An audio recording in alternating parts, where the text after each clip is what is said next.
बिहार निर्वाचन नहीं बयानबाजी रे कंपुची बिहार जेडीयू जनसुरोज भितरे सत्ता पाई महालड़ई जेडीयू नीतीश को नहीं महाखुलासा कले प्रशांत किशोर 5 जन नेतांक द्वारा जेडीयू हाईजैक बर्षिले प्रशांत किशोर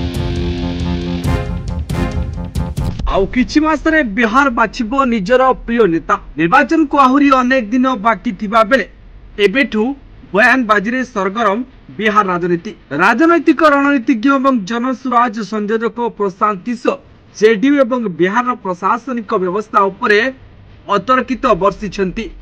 प्रशांत किशोर अभियोग करिसेंती जे 4-5 जन जेडीयू नेता दल को हाईजैक करी बसिछंती। प्रशांत किशोर सीधा सड़क कहिथिले जे तांकु जे पचारंतु जे जनसाधारण मध्यरे तांकर केते प्रभाव अछि।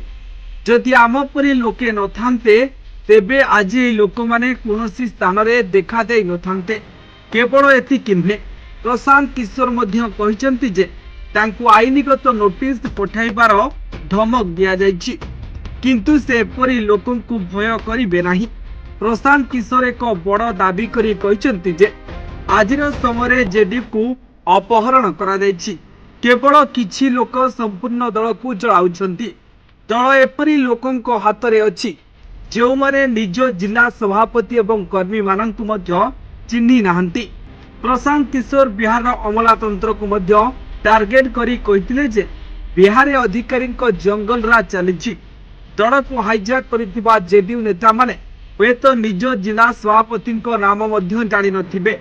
एही बयान जोगु बिहार राजनीति रे हईचई सृष्टि होईछि।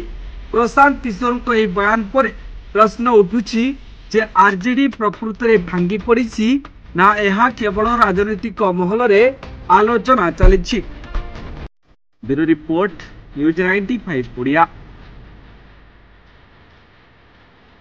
देश विदेश रो कोन अनुकोण टेक्निक खबर देखंतु आम सह यूट्यूब फेसबुक और इंस्टाग्राम रे आमको देखंतु लाइक शेयर और सब्सक्राइब करने को आद्यम भूलंतुनी।